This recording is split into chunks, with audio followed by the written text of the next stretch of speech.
Hey, what's up, everybody? This is NorbFam coming at you, the special edition of the Walk Talk.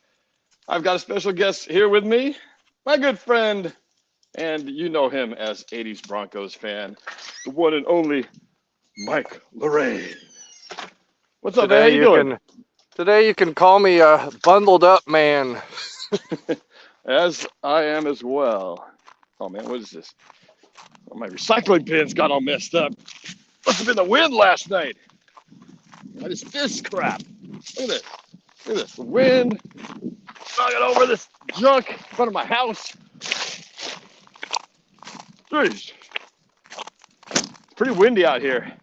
When I checked the temperature, it was like I think around 20 degrees, maybe 18. How was it in your area? It says like 17, 16, but feels like 9. Yeah. How cold do you think it is?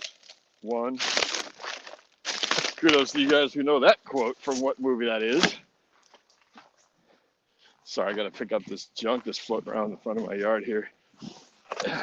One thing that's kind of fun to go out and walk in these cold weather like this is with the Seahawks game coming up against the Kansas City Chiefs. Whoa, and it's slippery too. Against the Chiefs on Christmas Eve, Saturday, is that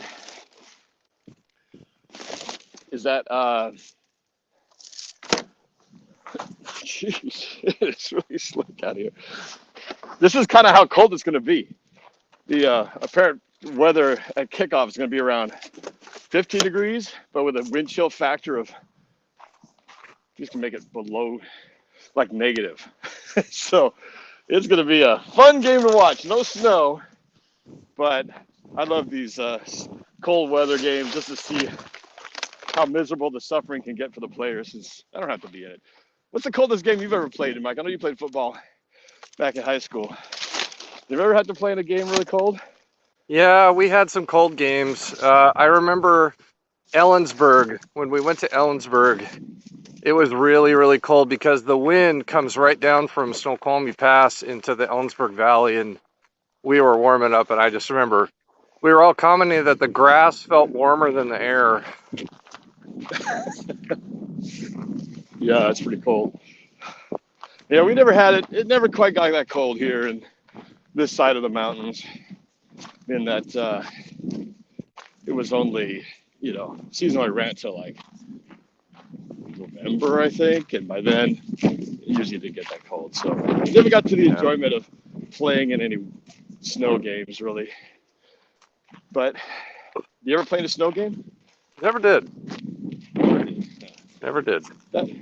There's something magical about those snow games. Played in some rain games. There was nothing magical about those.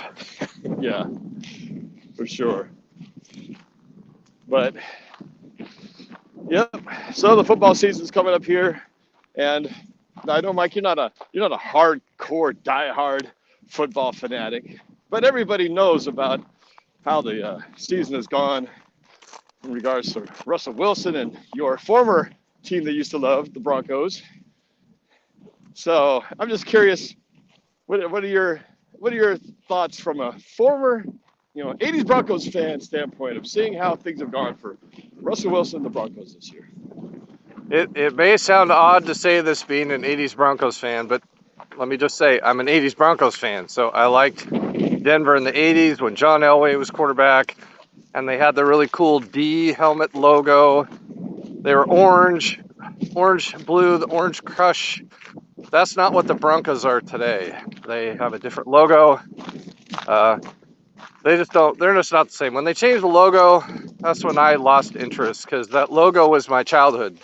So that being said, I'm definitely a Seahawks fan. I root for the Hawks. And I liked Russell Wilson. I felt like he changed throughout the years.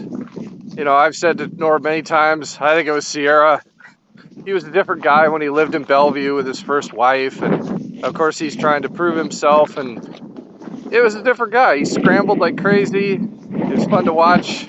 Humble. But I was really irritated personally when he left Seattle, and his one quote was, "I want to go somewhere where they want to win." And when I heard that, I thought, what the heck? You don't say that. You say, Right. thank you, Seattle. I appreciate all that you've done for me. Thank you. You just say thank you. And Right. leave it at that. Instead, he says that, and that's just such a insult. And when he said that, I thought, I hope he fails. And he's not doing too well, and I've been enjoying that, and I'm happy for the Hawks.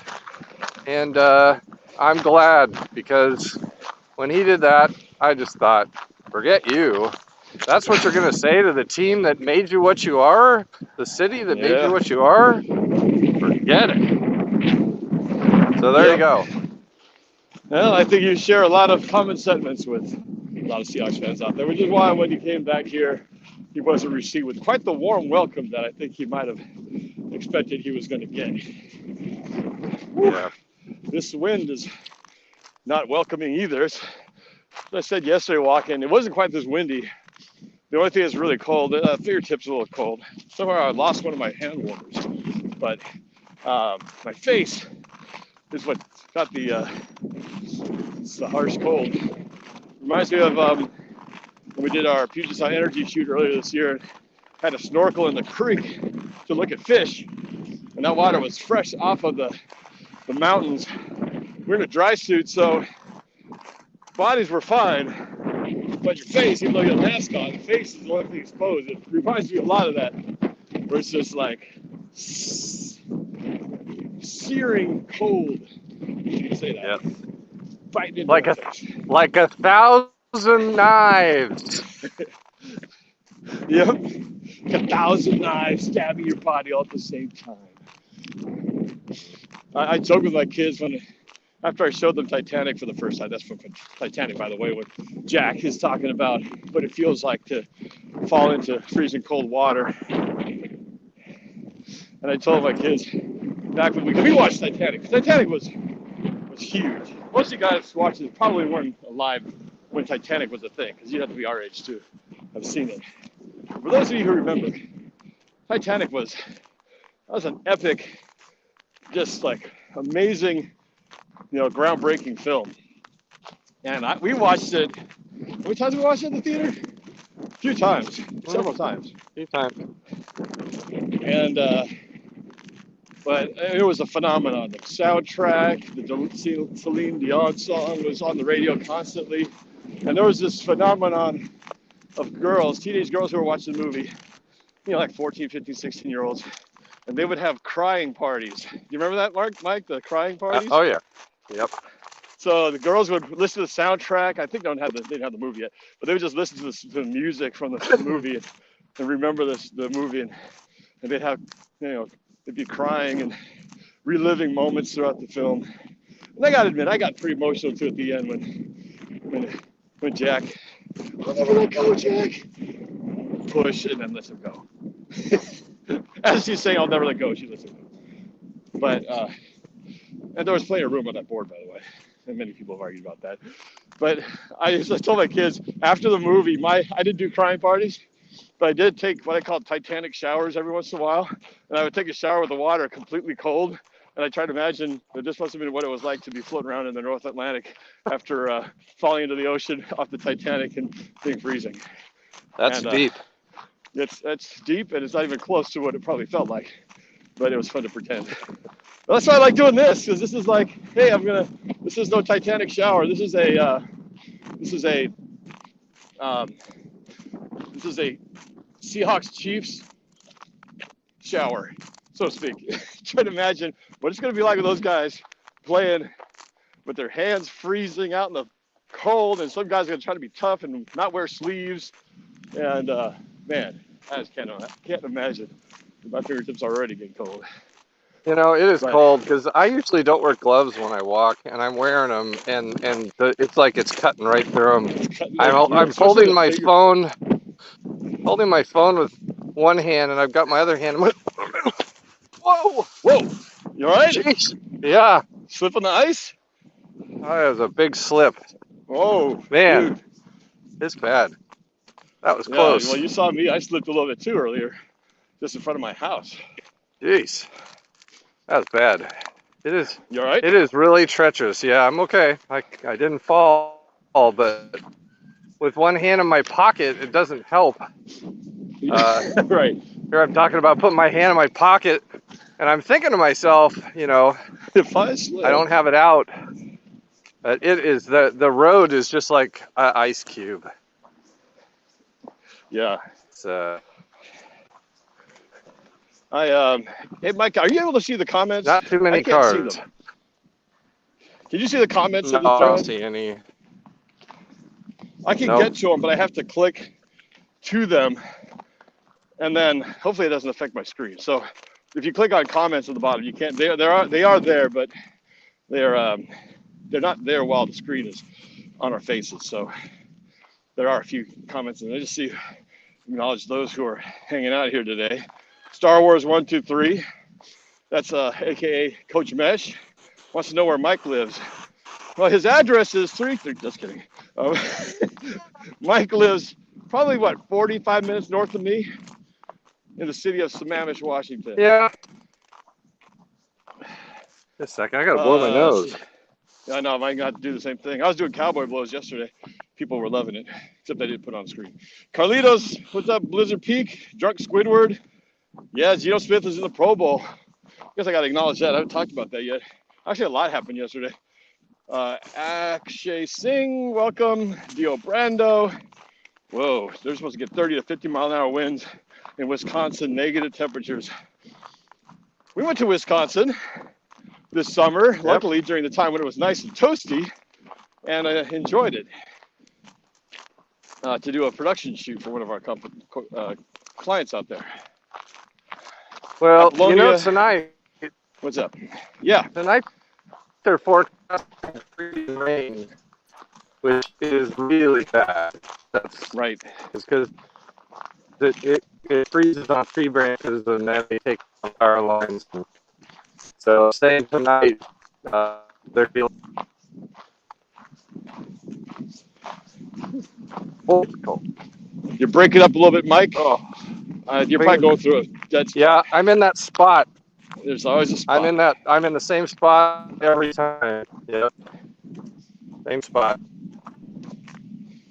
Yeah, it is cold. But yeah, it is. It's supposed to be. This will be the coldest day of the week, I think. It's supposed to maintain pretty much this kind of temperature, and like you said, freezing rain maybe later, and then it's going to snow in the early part of the morning tomorrow, and then I think by midday it's going to start warming up and turning into rain. So this may all be a thing of the past by tomorrow night. We'll see how accurate these weather people are. Yep. Found that predicting the weather here in Seattle is like playing blackjack. You're lucky if you're right half the time. But I do want to acknowledge there was a couple big things that happened in the news yesterday in the NFL. First of all, there was the Pro Bowl selections were made yesterday, and 4 Seahawks made it. Some which you might be surprised didn't get in, but the ones who did, if I recall, because I'm just doing this off the fly. Of course, Geno Smith, quarterback, got in there. The starter, Jason Myers, the kicker, was in there. Shoot, what was I think it was, hello, sir. Well, good morning. Merry Christmas to you. Merry Christmas to you. Merry Christmas to you. Tariq Woolen, I think, was the third. Who am I missing? Who was the fourth one? Why am I forgetting the fourth member? Somebody help me out here. I'm forgetting who the fourth member. Terrell Davis? Wrong era. Oh, yes, right. Quandre Diggs. And that's what I was actually kind of surprised on. Like, really? Because if you ask me, he's kind of been having not his best season. Kind of cost the Seahawks a big play there when he dropped that interception. I would have ruled him much more like, yeah, he deserved that if he got that interception. But anyway, but DK Metcalf, Michael Dixon, Tyler Lockett, name another few, I think made on the alternate list. So they can add that to the chips on their shoulders.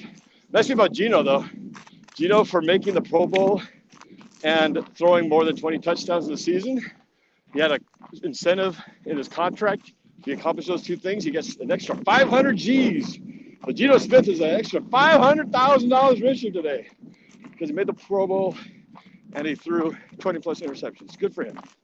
Well deserved. Oh, and then by the way, Mike, do you remember his name? Franco Harris. Ring a bell to you? Yeah. Well, he died yesterday. Franco Harris. He was only like 79, I think. Franco Harris, the legendary running back for the Pittsburgh Steelers, passed away. I don't even know what the cause of it was. It kind of came out of the blue. But very sad, losing a iconic football legend. And he was going to have his number retired this weekend. That's the sad part about it. If he just lived a few more days, he would have actually gotten to see his jersey retired. And sadly, he missed it by just a few days. So it's very sad news in the NFL. And a lot of people don't know this, but Franco Harris was a Seahawk for a very short time during the early 80s. Didn't last very long. People don't remember it for much.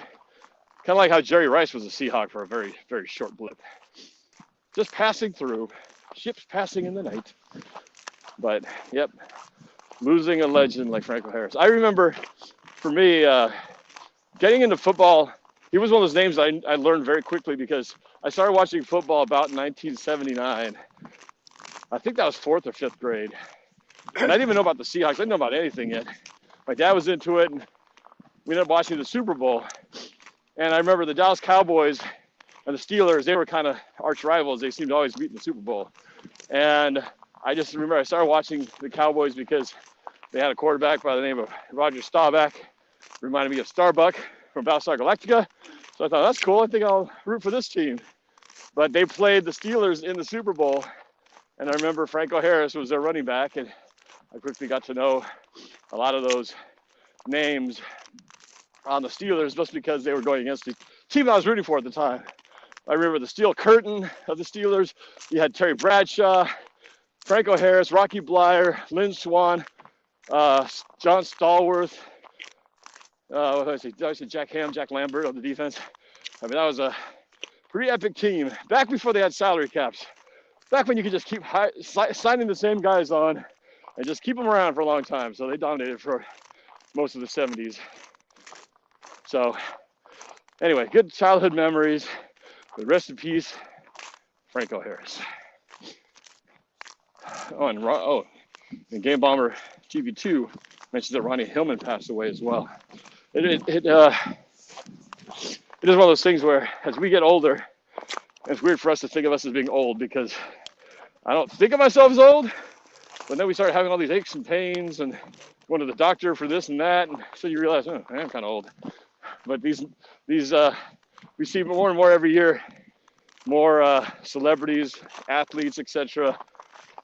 You know, leaving this earth, and you realize it's when it's the ones you grew up with, it hits you differently. Have there been any recent, like celebrities or stars or anybody who have died recently, Mike, that had a impact on you?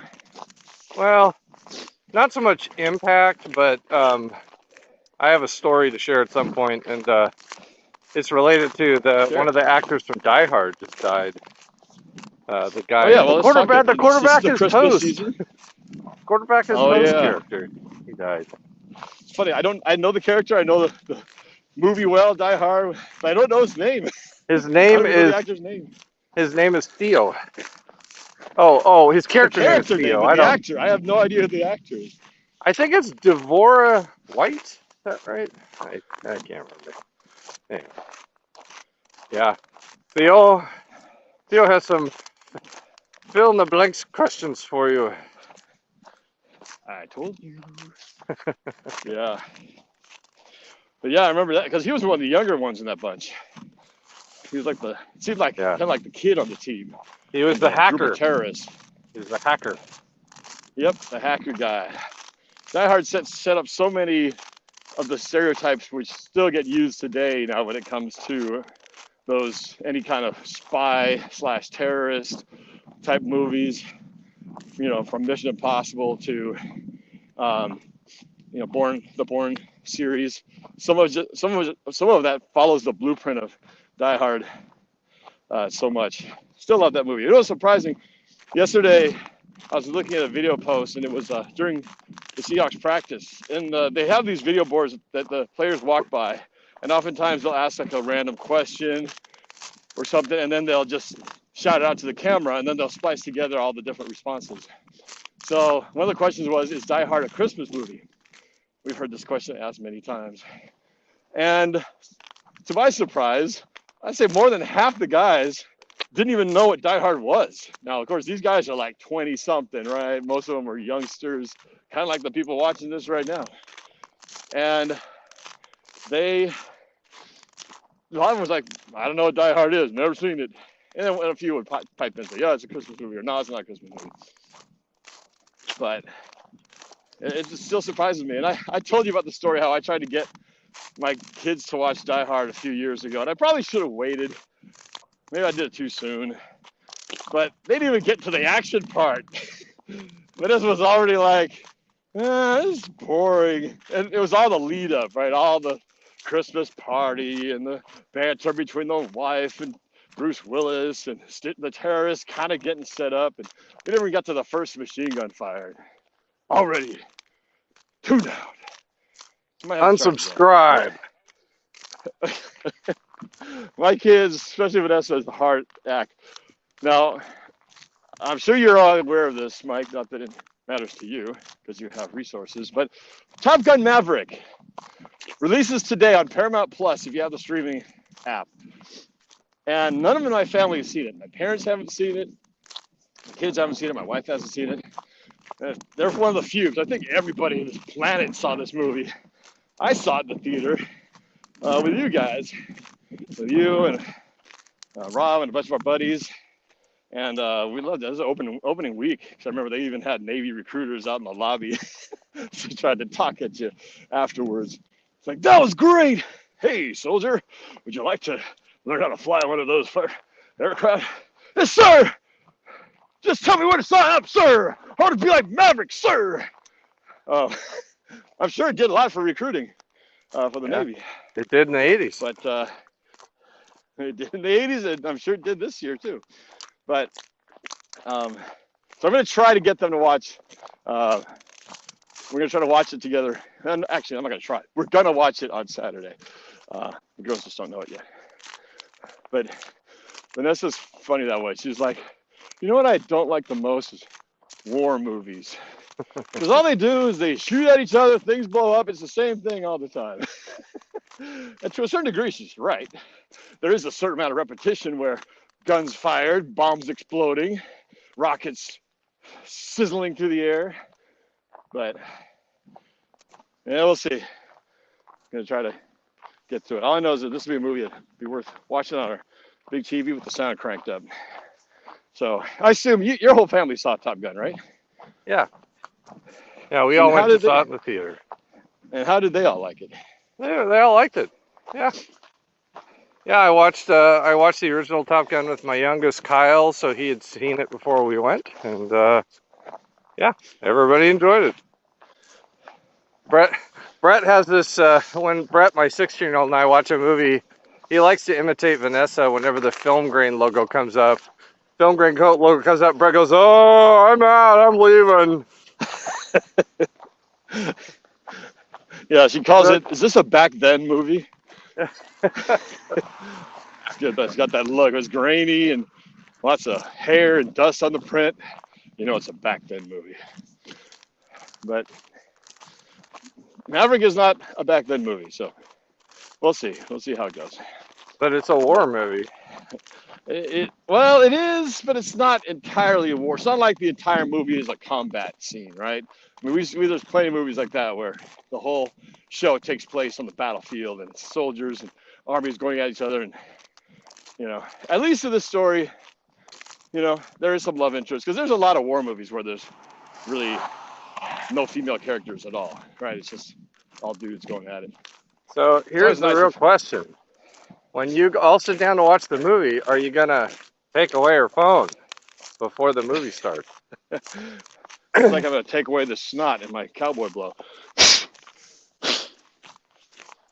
Because if you don't, you'll probably, while you're watching the movie, kind of sneak it out and, low against her leg so you don't see it, start swiping. There is that high probability, so I'll probably have to do a no phone policy for that. Take away take away their phones. Hopefully my mom will stay awake. It's always a good measure. Pretty much with my mom, and a lot of you see my mom, she hides in the back of the room and squeals during Seahawks reaction videos. But my mom is her attention span and consciousness level is inversely proportionate to the amount of action that there is in the film. So the more action, the more heavier those eyelids become. And so my mom is much more into shows that pertain to drama, character development, real stories, that kind of stuff. So we'll see how long she lasts in this one. But I know my dad will love it. And I'll turn up really loud, and then Jen will say it's too loud. You're just too darn loud. Too loud. Yep. A lot of parameters got to work around here. Yeah, that is a lot of parameters. That's not fun. That doesn't sound fun. It sounds like work. We'll make it work, but not feel like work. I'm just gonna watch it and say, look, this movie was meant to be felt, not just watched and heard. We're gonna crank it up and hit 11 on the subwoofer. That's the kind of show this is. And that'll be right after the Seahawks get killed by the Chiefs, by the way, on Saturday. Don't hold out much hope for the Seahawks, gotta be honest with you. And that's not me being a negative fan, this is me being realistic. Seahawks have no Tyler Lockett, because he got a broken finger. Our running backs are both beat up, questionable at best. And we just released, what's his name? The guy, I can't remember his name. The guy with a junior, Tony something junior. They just released him. The guy who filled in during, I think, the Rams game.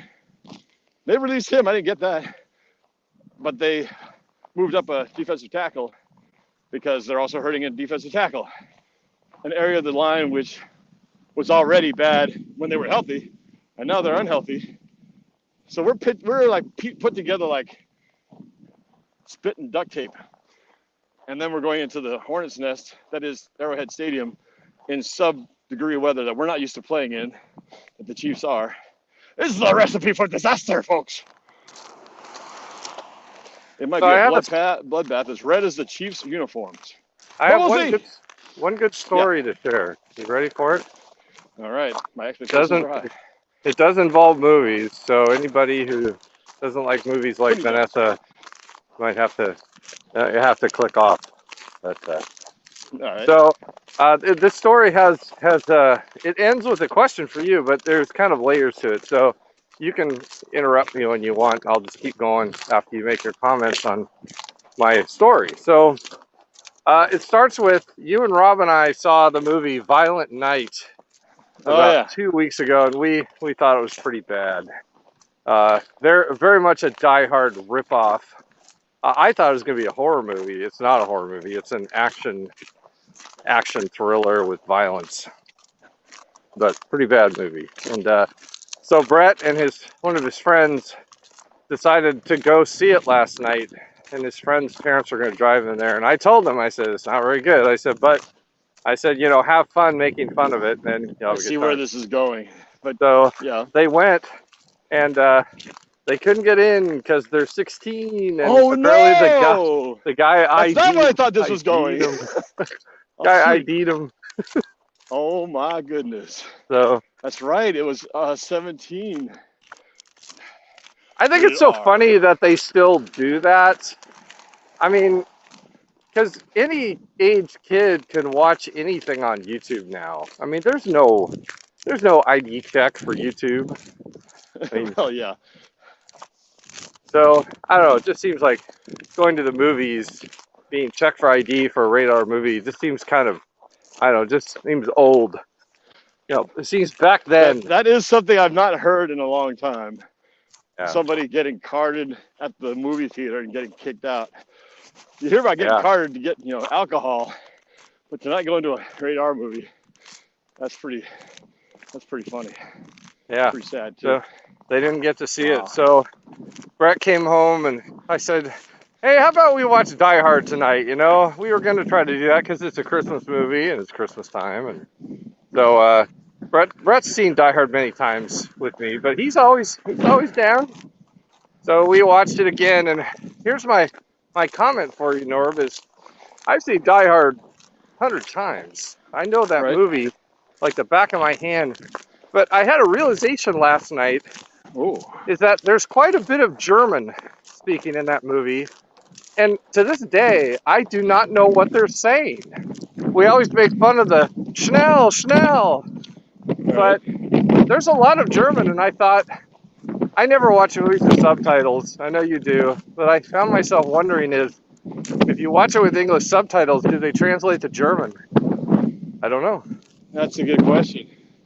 My guess, and I've never watched Die Hard with subtitles either. We watch a lot of stuff these days with subtitles on, but I haven't watched Die Hard with that. If I were to bet, I would say they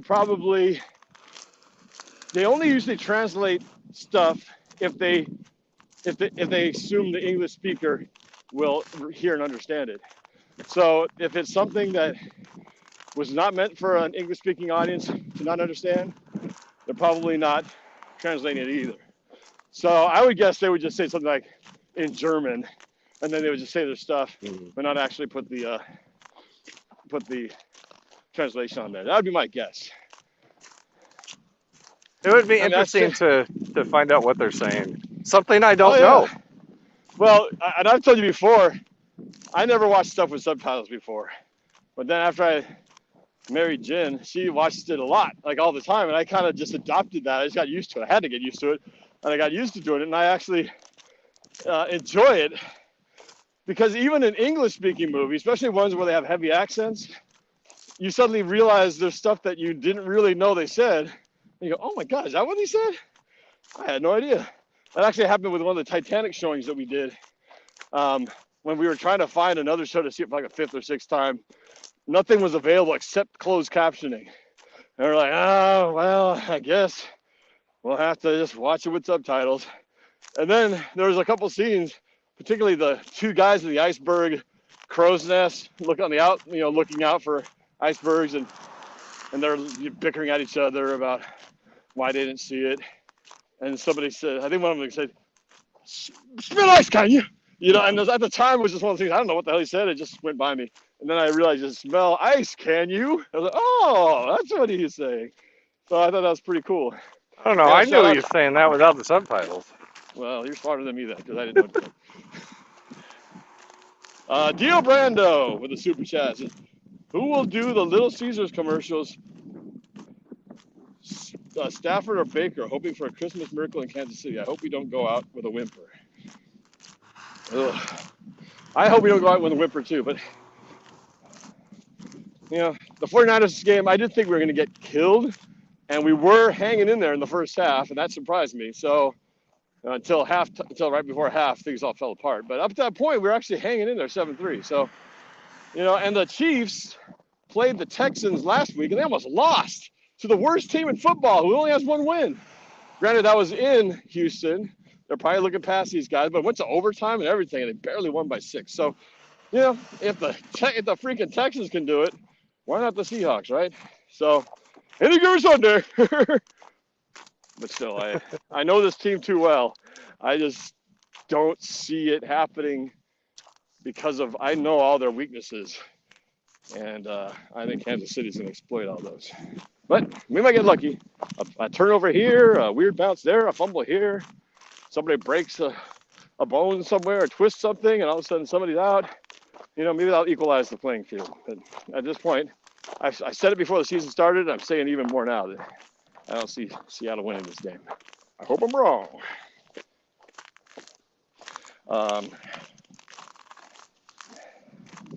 I have a question for you on football. So, yeah, with all this stuff with Russell and the Broncos, I mean, their season is over. It was a rounding success for Seahawks fans. But my question to you is, I'm sure they'll get a new coach. That's what I hear. Yep. Do you think Russell Wilson has it in him to turn it around next year and all of a sudden become the superstar that the Broncos paid for? Do you think that that's possible, or do you think that he is too old, he can't scramble, he's too short, and he's really just done? Too old to begin training. I think now here's the reality. Russell's not going anywhere. That contract is etched in stone. He's with the Broncos for the next 2 to 3 years unless they want to commit financial cap suicide. So they have to make it work with Russ. And if they get a different coach in there, it's possible that sometimes the coaching combination does make a difference with the quarterback. And this was Nathaniel Hackett's first year. So unlike the other quarterbacks who moved and won Super Bowls, those were with established coaches and established systems, whereas this was all kind of a whole new system and setup that Russell was getting into. So I think he'll be better than this year was, but I don't think he'll ever return to the form he was when, back in the early 2010s when he was running around and doing all kinds of stuff like that. I just don't think he has that kind of mobility, and that was such a big part of his game. So, but he was making weird mistakes that didn't really make a lot of sense, like not seeing open receivers, things like that. So I feel like that might get better. Maybe they'll simplify the game plan down. They also got a lot of injuries, especially at running back. And that puts a lot of pressure on the quarterback too. So I think it'll be better. I heard somewhere on a blog that there's rumor that Russell will, restructure his contract so it won't be so financially hit on the Broncos. I wouldn't bet on that either. Russell, for all this time he was here in Seattle, he chased the money and grabbed as much as he could at every opportunity he could, whether he deserved it or not. And I can't see him now. That's another reason why I don't like him, because he represents one word to me. That word is greed. Greedy. And when you're greedy like that, how can you follow someone that all they care about is the money? Well, and I think, and not to downplay all the good things he's done, because he still visits kids at hospitals and stuff. So we'll argue, he's just doing it as a publicity stunt because he makes sure the camera's always there. Yeah, maybe true, but he is still doing nice things for kids who he walks into the room and their eyes light up. So I'm not going to call him a bad person. But when it comes to his football motivation, he says he wants to win championships, but he wants to make sure he's the most highest paid in his position. Now, of course, he had the leverage with Seattle because he kept doing great things and kept taking them to the playoffs. So now he's had a big taste of humble pie. Will he kind of look back at this and go, maybe we really do need some help here. I need some help. I'm not the guy I used to be. We could really use a couple extra linemen and some depth and things like that. So that would be the only reason I could see him maybe having this inner look at himself moment and decide, maybe I don't need to be the number one paid. I've got enough money to last 50 lifetimes. So maybe I'll just make it so I can last 48 lifetimes and take a little bit of a cut and, spare a little bit. Wouldn't it be fascinating to be a fly on the wall in Russell Wilson's house and listen to him talk about what went wrong? And what I would want, I'd like a meter that goes up the more Russell blames everybody else, and then how much does he blame himself? And say, I screwed up. I need to work harder. I caused some problems. Or does he point the blame completely? It's hard to know, and I would love to hear that too, because I don't think anyone ever really knew the real Russell Wilson. Even all those 10 years he was here in Seattle, a lot of players said that they didn't really know the guy. He wouldn't hang out with them. He'd just kind of go his own way when the games were done and never hung out, so you feel like there was never this sort of closeness that you felt somebody really knew him on the inside. And maybe that's by design. Maybe he wants to keep people at bay, arm's length, so nobody really gets to know his business. But somewhere he talks whether it's his wife or his agent, but you know he's having some truthful conversation with somebody. And yeah, wouldn't that be something to hear what he really says? Because we've never heard him be honest. You know, it's always the PR proper statement, as you're supposed to be when you're at the podium. But yeah, does he realize these things? Is he really this, you know, unaware of his own, you know, shortcomings? Or is he so positive all the time that he really just thinks, oh, put that behind me, I'm moving forward, one play at a time, I'm not going to dwell on the negative. But at a certain point, you got to also look back and go, well, maybe you should look at the negative and see what you got to fix here, bro, because there's a lot of things that you did mess up on. And it's kind of more irony to the whole thing. I said this after he got knocked out with that concussion against the Chiefs. He got knocked out 2 weeks ago. So, you know, backup came in, ripping, and they ended up winning. And I thought, oh man, this is bad for us because every time the Broncos win, it's bad. But imagine the look on things that, you know, they keep losing streak while Russell's in, and finally gets taken out, and then they win a game. Now, I guess it was against the lowly Cardinals who were playing like crap, so it's not much, but still, it's never a good look when the backup comes in and plays and leads your team to victory with you out, especially when you're the $250 million man. So I got now acknowledged Addison Schiebel in the super chat. Says it's going to be 80 on Christmas here where I'm at. Where is that, Addison? Where is the 80-degree weather? Somewhere south, obviously. Good for you. What? Travis Homer got waived? When did this happen? Says Dak Swag. I did not see that. It's like, who do we have left? He was like one of our only running backs that we had left. I guess if that's true, apparently that fumble that he dropped that really turned the game against 49ers must have really stuck with the coaches. Addison's from Southern California, as I thought. So, yeah. So it's going to be interesting to see how things continue to evolve over the next couple of years. I think, you know, instead of being like bottom of the league, they'll probably be like at least 500. Like I said, I don't think it's going to be horrible for forever. I just can't see that happening. He's still got some good plays in him. I see it once in a while. So the big question is what's going to happen with the Seahawks and Geno Smith?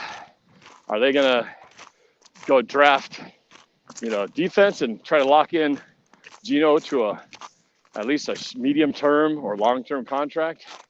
Or what's Geno going to do? Geno holds the cards here because he could really go wherever the hell he wants because he's not bound to anybody. So a quarterback desperate team could just throw the Brinks truck at Geno Smith and he can go, well, Seattle, I appreciate you giving me this chance to show myself off. See ya. And I'm in the money. I'm in the money. So that could always happen too. So who knows? But funny thing, the NFL is. So we're getting close to Christmas Day. I was wondering if you're going to actually schedule your special Christmas Day live stream in advance. Oh yeah, I got to schedule. I've been scheduling my other ones. I got to schedule that one too. Yeah, a lot going on. I got another video to release tomorrow. I think I told you about this. I'm doing a special. Twas the night before Christmas. Story time. Chrysostomo. Told by some interesting character. I'm planning to release that tomorrow, so I got to work on that today. It's all written. Just got to record it now and edit it. Can't wait. That's going to be tomorrow. Then Saturday is the game. And then Sunday is Christmas and opening a special present from you, which I have no idea what the hell it is, except that it fits in a box.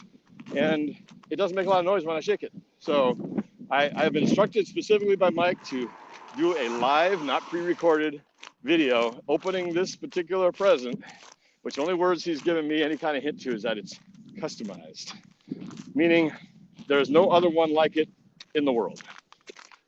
Right? Did I get that right? Yep. So yeah, if that's not an intriguing lead-in, I don't know what is. So look for the live stream scheduled Sunday morning. And I'll just say it will help you with your channel in a small way. Oh, you keep on throwing me little trinkets, little little nuggets of hints. Yep. Get me thinking too much. Yep. It'll be But, fun. I'm looking forward to it. So appreciate it in advance. You give me this little Christmas anticipation thing. So. Yep. Let's see, as we get close to the end here, I know you got to go, and I'm almost back to my place.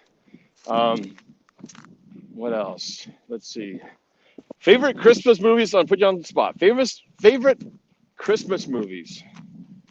Don't have to be in order.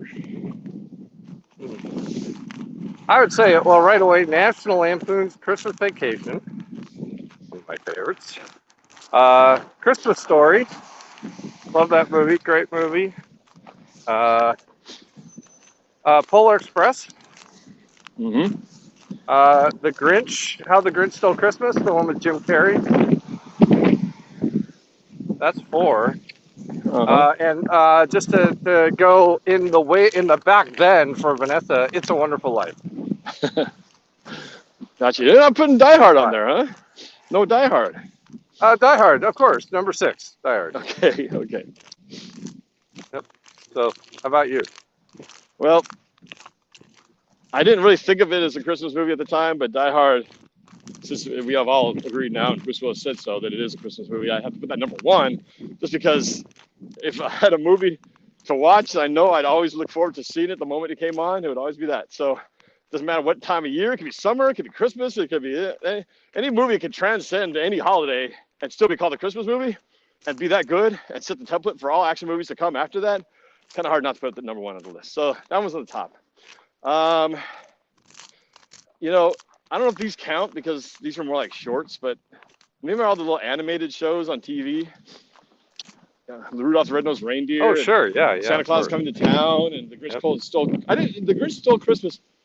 I didn't like the live-action one as much as I loved the animated Dr. Seuss version. That's not a movie. So you were asking It's not movies. a movie. I know. I guess I'm cheating, but I got to put those up there. If you put them all 3 together, they're about the length of the movie. Actually, I think wasn't it like an hour-long special? Well, Rudolph they didn't play in the theater. Sure about that? Let's see. So other Christmas shows. I'm still blowing all my crap everywhere. Christmas Vacation is great. Home Alone. I'm surprised you didn't mention Home Alone. Oh, I didn't, but I love the movie. Great movie. I didn't love it as much at the time, but it's grown on me over the years. Definitely grown over the years. Let's see, other Christmas movies. Polar Express was good, especially since we had a friend who worked on it. That made it even more special.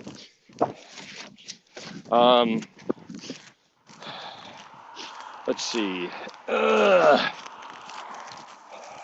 Christmas Story. It's a classic. What was the one? Now, I always saw it on TV, but you know the story of Scrooge and all that, the original. The George C. Scott as Scrooge, so. like the. Yeah, was that originally in the theater? Did it count as a movie? That I don't know. I would guess that was television. I think it was, but that was that was one that I always liked. Had impact just because watch this. I was scared of that first ghost with the chain. Actually, I will make a recommendation for everybody listening that if you're looking for something new, Norb will never watch this movie because it's a musical, but it's called Spirited, and it's with Ryan Reynolds and Will Ferrell. It's on Apple TV, but it is a really, really fun Christmas twist on the whole Christmas Carol Scrooge story. It's great. It's great. Our whole family watched it. We loved it. Fun songs. You know, how can you go wrong with Ryan Reynolds? He's just great in everything. And it's real sad Norb won't get to experience the fun of that film. But musicals just put him to sleep. I've been seeing little promos. I know you and Rob had talked about it. I might, I don't know. I might give it a crack. I might give it a look-see. I love Ryan Reynolds. It'll be a good nap for you. You'll sleep really well. Well, there's that too. But yeah, we'll see. I'm not going to throw in the towel completely just yet. Well, let me ask you a question. Is that something that Vanessa and Sophie would snub their Snowfie would snub their noses up at? Snowfie. Yeah. I don't know. They're not big on musicals either, so I don't know if that would. Yeah, I don't know. We'd have to really like sit down and go, okay, guys, let's give this a try. Addison says Home Alone and Jingle All the Way. Jingle All the Way. You know what's weird? I had a bad viewing experience on that one. Maybe that affected it, but it was when me and Dino were in the Philippines. And we watched a rented, pirated version, because that's pretty much all they had in the area we were at. And it was a bad quality copy on a bad, very basic TV with probably every 20 seconds, promotional copy only, do not sell, going across the screen every 20 seconds. So that might have affected my enjoyment of this film. I didn't care. It just didn't resonate with me. So, anyway, so I guess that's, I might be missing something, but those are probably my Just say Snowfie and Vanessa. Tonight we're going to watch Die Hard followed by Spirited. It's going to be really fun. Oh boy. By the way, give me your phones. Oh man. I find a musical that they like. I mean, it sounds like they didn't like musicals, all of them, because they like Willy Wonka, the original, and they enjoyed Wizard of Oz, But La La Land and West Side Story, I mean, these things just, what was that other one? Someone that I found myself surprisingly bawling on a plane watching. It's the one about the guy killed suicide and the boy lies about it. Oh, Meet Evan Hansen. Meet Evan Hansen. That's one of those movies I never would have watched in a million years. But I was on a plane with a lot of time to kill. And I go, what the hell? Let's watch Meet Evan Hansen. I don't know what the hell this is about. I know it's a musical. Let's watch it. And I found myself like bawling like 2 or 3 times in the movie. Like, what the hell's wrong with me? I'm crying on a plane on less than ideal conditions watching Being Evan Hansen. How is this happening? But I'm telling you, Spirited it's not just the songs, it's just a clever twist on a story we all know well with the 3 ghosts, the Christmas Carol. It's very well written. And, I really recommend it. I mean, but it is a musical, so there's going to be some songs, but they're fun, a lot of dancing, a lot of cool camera work. What I like about musicals, being a filmmaker, is that whenever the song kicks in, the camera usually is doing a lot of fun floating. It's floating around and doing all kinds of cool dolly shots and steady cam shots, and to keep the energy level of the music going. And that's what I like. That's why they're fun. So there you go. We lost you. There I am. The phone call came in. I thought I put myself on Do Not Disturb. Somehow the phone call came through. Anyway, look, it didn't kill me. What was I going to say? Oh, well, just to add to that, more that I realized the girls are not into musicals. We tried to watch. No, we did watch. We watched Enchanted 2. Or no, Disenchanted, which is basically the sequel to Enchanted, which we loved. Again, another movie that had music in it that we loved. Watched it many, many times when they were younger. We watched Disenchanted, which came out just, I don't know, a month or 2 ago. That's terrible. And not to say it's because it was a musical, it's terrible, but dumb story. They shouldn't have bothered with the sequel. They looked older and fatter. Nothing that made you go, oh boy, I'm happy to see these guys again. It's like, oh boy, she put on a few pounds. Oh, he looks like his grandpa. And then the story was kind of lame. It's like, how do you take Happily Ever After and make a sequel? That's a shame. And then the biggest one was that they had like 4 times as many songs. They had like 8 or 9 songs, whereas in the first one, I think they had maybe 3 or 4 at the most. This one was packed. Like, it felt like every other break in the action was another song, and they weren't great songs. They were like, oh, another song we gotta sit through. And so it just brings me back to the days when I used to watch musicals as a kid, whether it's Disney shows or whatever. Anytime the musical number kicked in, I just wanted to fast forward to get back to the story. I did not want that song as a kid. Oh, another song. Okay, back to the action. That was always my default reaction to the musical side of it. And I've since become a little bit more tolerant because as a filmmaker, I do appreciate a good musical, production, and I'll look for things, whether it's the way the music's written, the way the music's arranged, the camera stuff, all the things you mentioned. But clearly, my kids got that gene from me because they have the same like, oh, another song. But The thing well, we'll see. I just can't understand is that Vanessa likes to sing. I like to That's what sing too. I know. And Sophie loves music, but they don't like music in movies. I don't understand. But they like The Greatest Showman. So there are exceptions. There are exceptions. Yeah. So Greatest Showman was a great show, and we did one of those songs. Me and Vanessa did the Rewrite the Stars in our Seahawks prediction music video, which is fun to do. But yeah, it's just kind of how it's been. But we'll see. I might shock you and tell you I watched it. But well, anyway, how are we doing on time? I know you got to go. Are you almost home? No, I've probably got another 10 minutes, so I'm okay. Oh, okay. I'm walking a little slower today than I normally do because of the snow. Ice? Or the ice. I mean, I have to walk really carefully. I have to look for places that have like snow on top of the ice so it gives me traction. So I'm not going at the speed I usually go. Right. So doing like the pretend run. Yeah.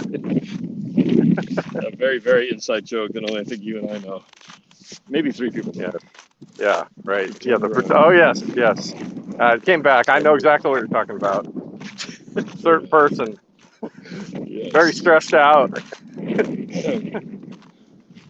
No, the pretend run. That was no. That's different. That's freak out. Oh, okay. The freak out. Pretend run was you got to go back to our university district area house that we lived in during our bachelor days, and we had the treadmill in the basement. Oh yeah. Remember? That's right. You remember? A certain person. Yeah. A certain person who would be on the treadmill and was, quote, jogging, but going about the speed of the walking I'm doing right now. And Mike called it the pretend run. 2 steps. Those are good times. We were young and we didn't have any health problems. We could eat whatever. That we knew of. Yeah. Okay. Good times. I remember joking about, we'd give each other crap for, like hairline receding and getting fat. And I look back, man, I'd kill for that hairline and kill for that fat level that we had back in the 20s. That's why for you kids, you should really try to, maximize your youth and be at the top of your fitness game because it only gets harder as you get older. So I remember back in the day in my teens and 20s, I could eat like a whole pack of Oreos in the morning. It wouldn't faze me. I'd have like cereal with milk dumped with a bunch of Oreos. I could eat all the crap in the world. Not a single, it was like the calories would just bounce off. I'd be ripped and shredded as if nothing happened. Ain't the case no more. Calories don't exactly bounce off anymore. They go right in, right here. And you know what? They set up shop. All the pretend runs in the world ain't gonna stop it. Yeah. Hey, I got one little video game thing for you. I thought of you because they released. It's one thing cool about the internet. It's amazing what people can do out there. But this computer person, a game programmer, did an update to Star Wars Dark Forces so you could play it on a modern PC. And I fired it up. It's really cool. It plays really smooth and fun. But I thought of you because you played that game a lot. Dark Forces, remember? Oh yeah, that's what the first Star Wars. Yeah, the first Star Wars person shooter game blew my mind. Yep. You say there's a re-release in like ultra high quality? It's really just a patch to the game code that allows it to run on a modern PC. Really so it's still nice the same quality. game. It's still the same game. Oh, okay. It just, it's not like they did some revamp. But the same game, if you try to run that same game on your computer, it won't run well. There's just problems. There's Okay. Yeah, that was just a DOS. issues. It was a DOS game. Yeah, so they fixed it. So it runs, it's easy. Just run it on Windows and play it. It plays great. So if you're ever feeling nostalgic, I can help you do that. It's very easy on your own computer if you ever want to play it. There's something cool about hearing the Star Wars soundtrack in that kind of old synthesizer sound. Yeah, right. You know, it's like the 16 or the 8-bit stuff that Rob plays on our trips all the time. Yep, it is. Yeah. Anyway, Oh, that's cool. I had to share that with you while I was thinking about it. Sorry, some of you probably found that very boring, but well, Dark Forces, and we're going back to the 90s, back in the era of Pentium 1s and 2s and 3s, I think, coming out. And I just remember, dang, stuff keeps blowing out of my garbage can. But I think it was Dark Forces, Norb, that you got really stuck. You were really stuck, and the internet wasn't like it is today, where you could just go YouTube the problem. I remember you somehow figured it out, but it was a hard thing to figure out. I may have, I don't think it was Google, but I may have. There was internet. I did find something. I think I was holding, but I didn't want to cheat though. I was trying to really figure it out, and I didn't want to give in. I really wanted to. Yeah, that's right. I felt like it's like there's something where it's just like when you're trying to remember like who's that actor who played that one role in that one movie, and then nowadays you just go, Siri, who was the blah blah blah in Bewitched or whatever. So it takes the fun out of trying to figure it out. So it was the same way. I was like stuck, and I was like, I'm gonna figure this out. So I think eventually I did have to give in. Like, just couldn't do it. And there was something where I had to like go around some corner, go up in some secret hiding little cubby, and there's a switch in there or something. Like, the one spot I didn't look. Back when I had a lot more time to play hours and hours of games. But I think remember my favorite part in playing that game was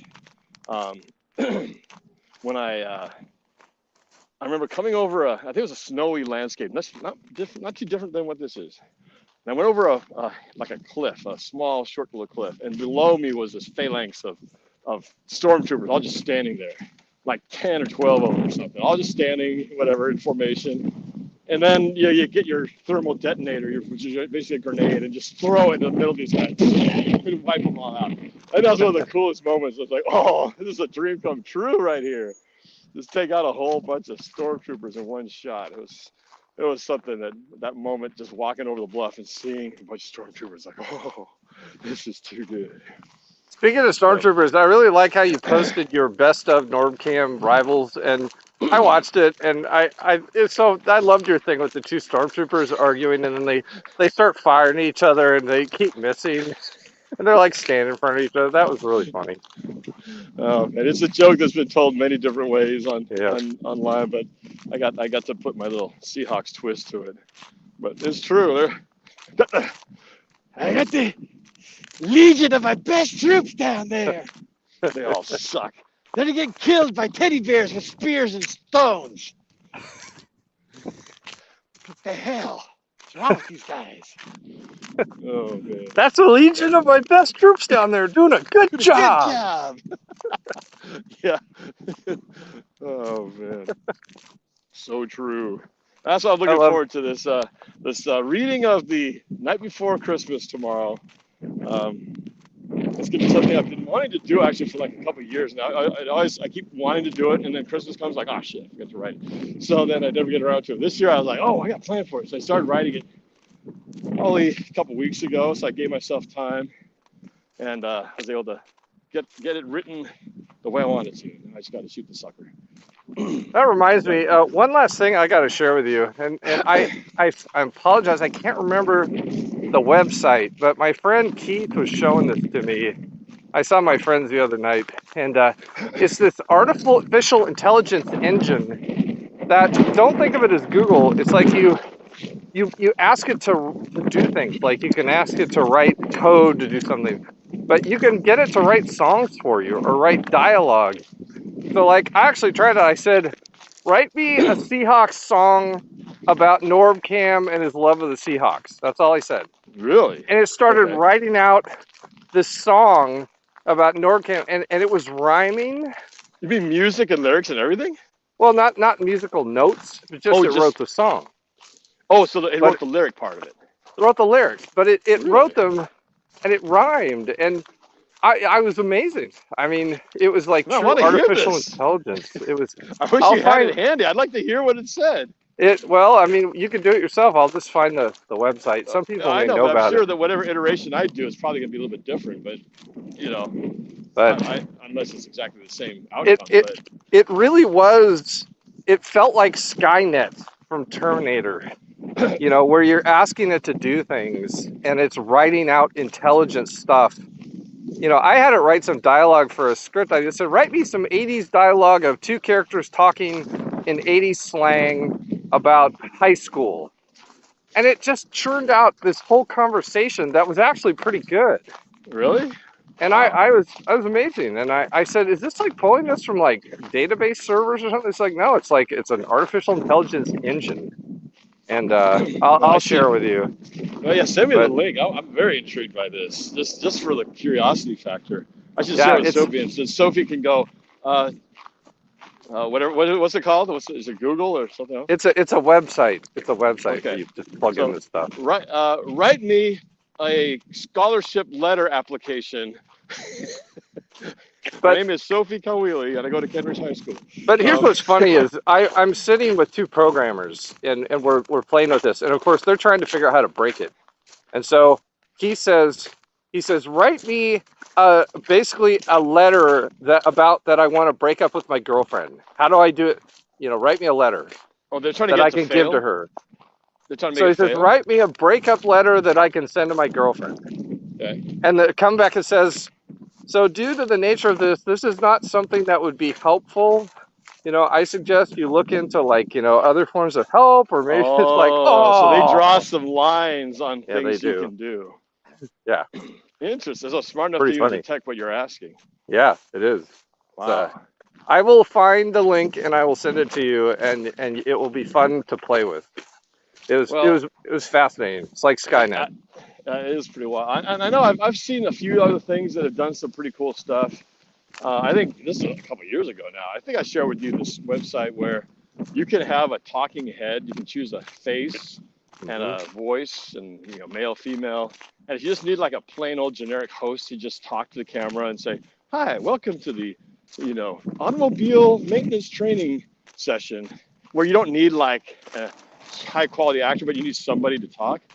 And you can, for some small price, basically send in all your script and plug it into this AI, and it'll have a computer generated quote actor that you select read it with the accent you choose and voice you want, age, sex, and you'll have basically a decent talking head. Now it's probably going to be Siri quality or